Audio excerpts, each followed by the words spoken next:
Welcome back. It's been a while since we've done one of these videos, but we're going to bring you a honor ride today that I did this last fall with my friend Shawn Mortensen. So if you like this video, go ahead and like and subscribe down below so you can follow more. There's also going to be at the end a playlist for the honor rides. You can go check that out. I don't know where it'll be somewhere here. So go ahead and sit back, relax, and enjoy the show.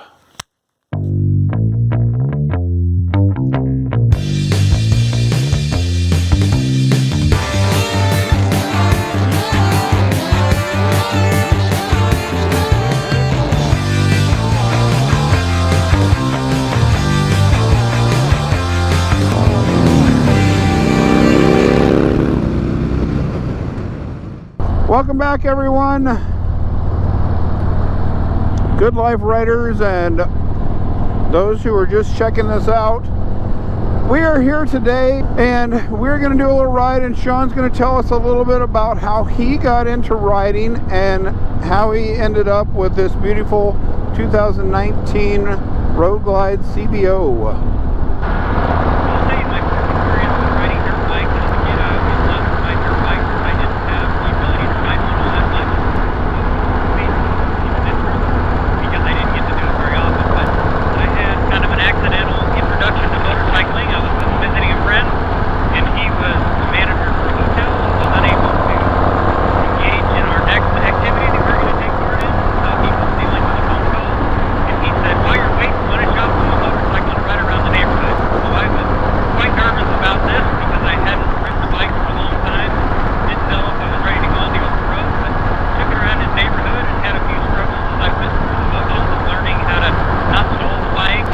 So what kind of bike was that?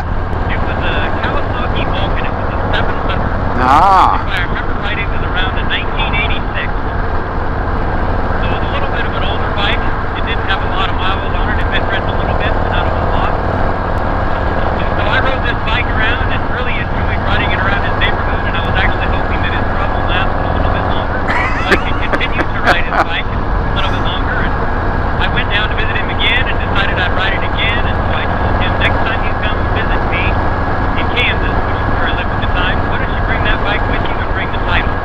Plan on not taking it home with you. So he did, brought it to me, and it was Suzuki. I think I paid $1,300 for the motorcycle at the time. I bought that bike. When was this? This would have been probably in about 2002, maybe 2001. And so as I rode that bike, and as I kind of decided that this was an enjoyable experience, I decided it was time to upgrade just so I had a little more reliability. And I knew that I kind of wanted to leave the world and move into the Harley Davidson world, and I knew that would be a fun experience. So I found a 2006 Fat Boy that I bought from the assistant chief of police that's taken really good care of the bike. When I went to look at it, it was all wrapped up, and it was a white Fat Boy. Wow. And it was a beautiful bike, and I really loved that bike, and I moved into a new house in North. And as I moved in, I realized the neighbor across the street had a bunch of Harley Davidson stickers on his truck. We became friends as a result. We rode that bike until I started having my wife decide she wanted to ride with me. So my wife was not a rider at the time, had really only ridden a few times in her life.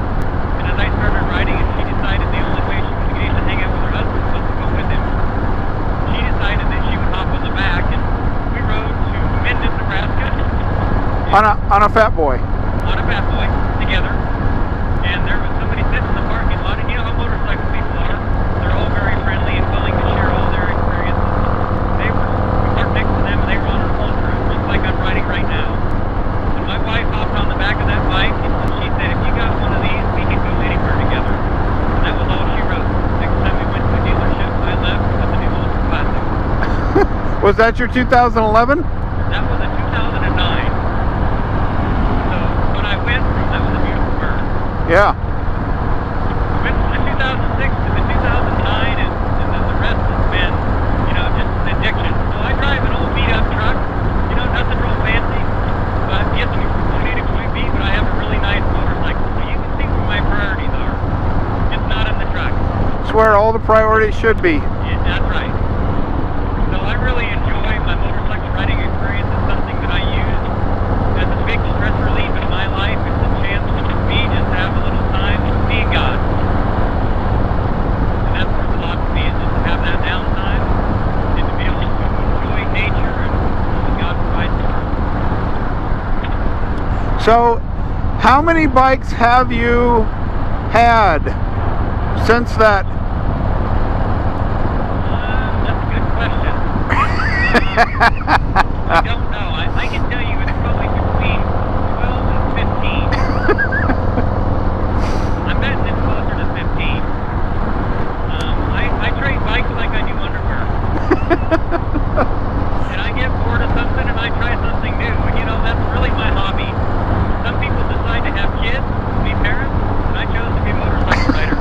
And I decided that if I was going to have kids, that was probably going to put a damper on my motorcycle riding. So, I mean, I'm a pretty hardcore motorcycle rider, you could say. That's good stuff. Lifestyle, that's good and that's bad, right? So, do you consider yourself a motorcycle enthusiast or a biker? Enthusiast, I would say.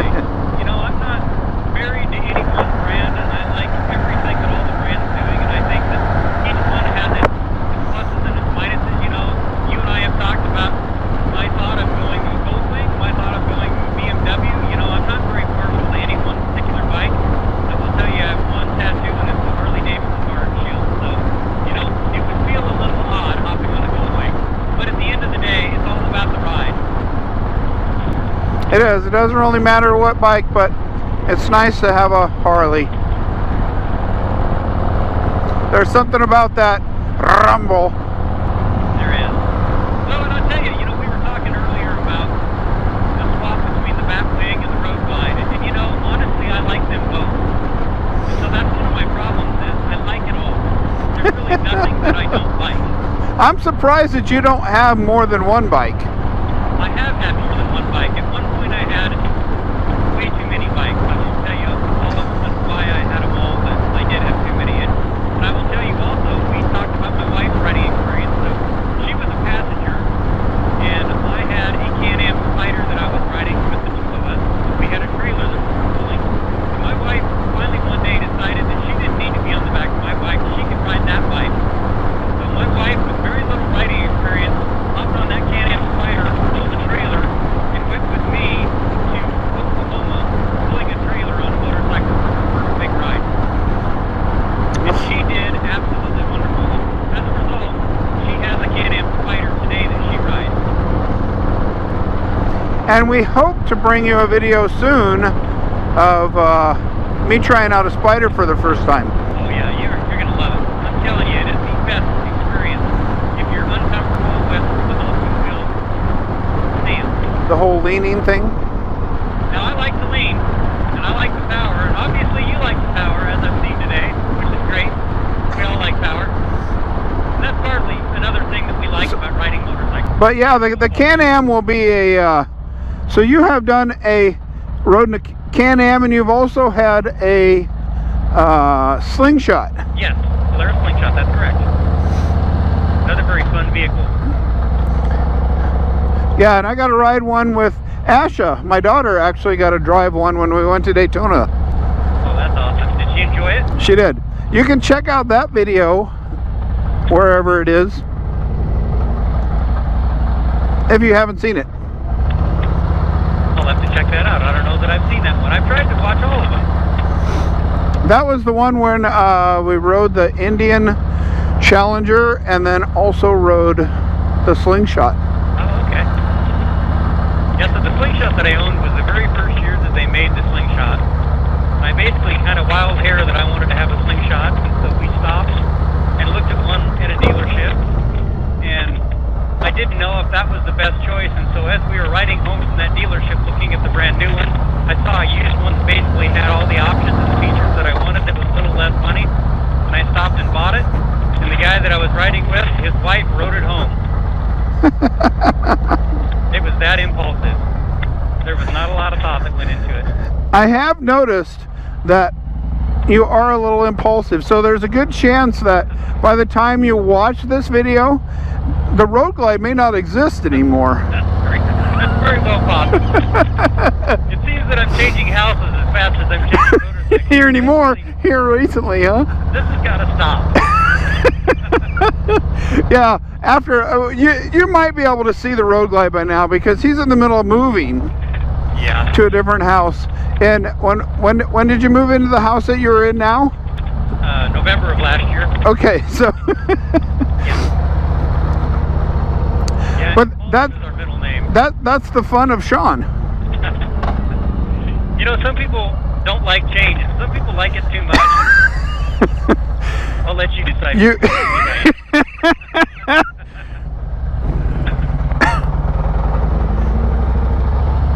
At the end of the day, we all make decisions. Sometimes they're good ones, and sometimes they're not. But as long as you own your decisions, I do. That's really all that matters, isn't it? Yep, that's right. Variety is the spice of life. Good stuff. So, tell me a little bit. Now, you said you lived in Kansas. So, tell me a little bit about the story of how you ended up in Nebraska. Okay, so I was a self-employed IT guy, and I was an MSP, and we basically provided IT services for various customers in the Norton, Kansas area. And we did that for about 17 years. I started it when I was 28, and had a lot of success and really enjoyed doing it. But I got to a point in life where I was needing some new challenges. You know, life was feeling the same, and we've talked about my variety.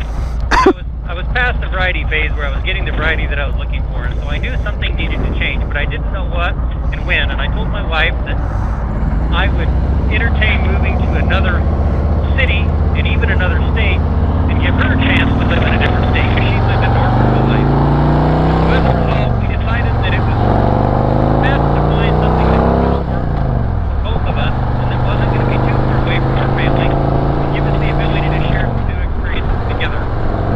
So as a result, I had an opportunity to take position in Lincoln, Nebraska, which I took, and it was outside of the world of IT. And if you've been in a field for a long time and you've got experience in that field, there's a comfortable feeling that you have in that field, and there's some things that you come to grow used to.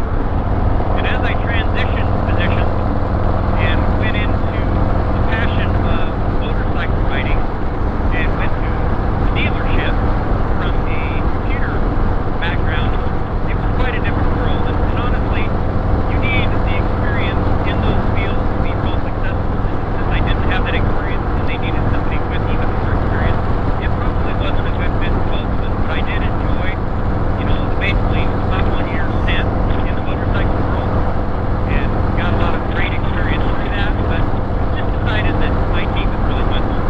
So that's what brought me to this area for the job.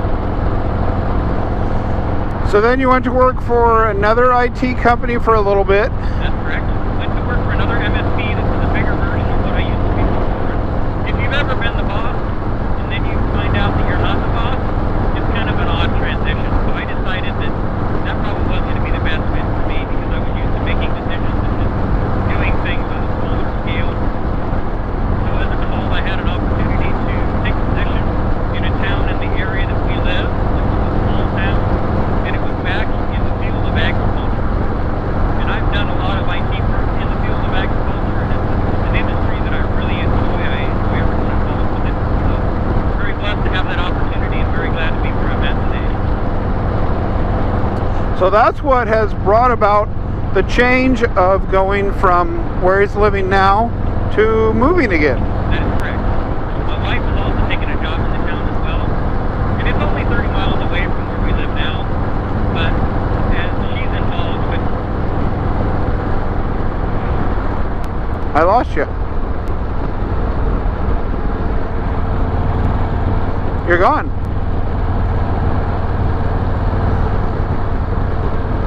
Where'd you go? Okay, you back with me? Yeah. Yeah, I don't know what happened there. It said say a command for whatever reason. Oh, really? Yeah. Sometimes you hit that. You may have hit that bottom button on your thing. Did I? Okay, I didn't mean to. Yeah.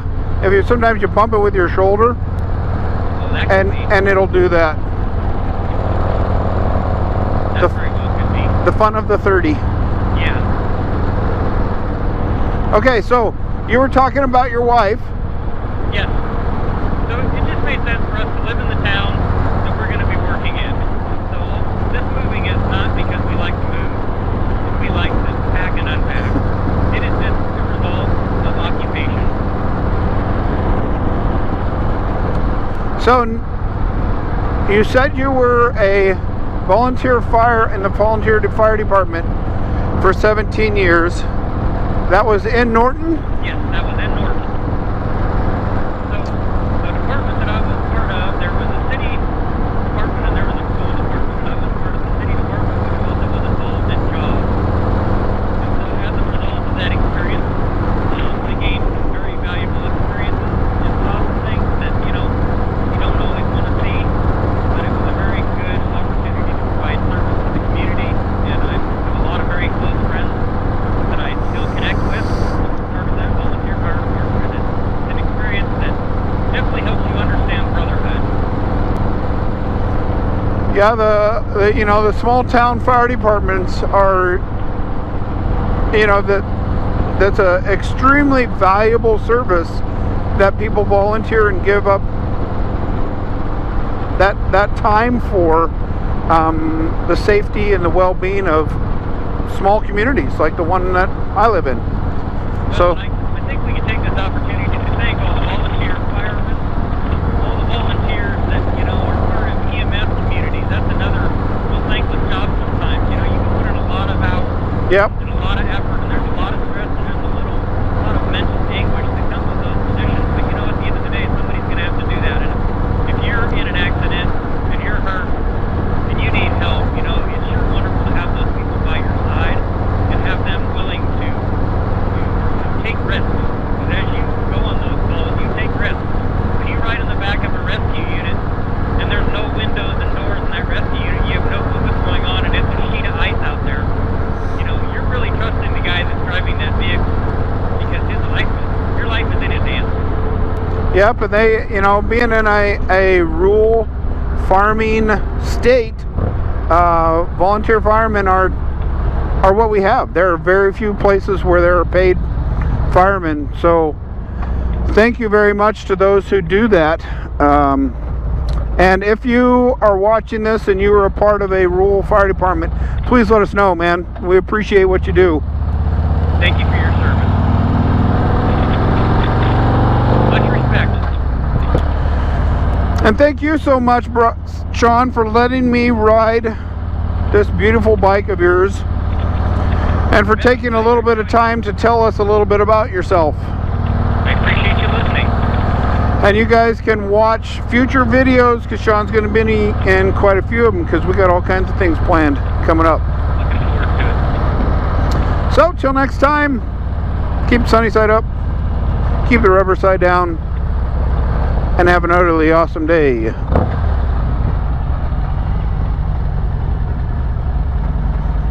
I like how this thing corners. I think you like the power. I like how I like the pickup too. Yeah. I think you like the power. I like how I like the pickup too. Yeah. And I thought mine was fun. I really like the roar of this bike. Yeah, this sounds nice. Yeah.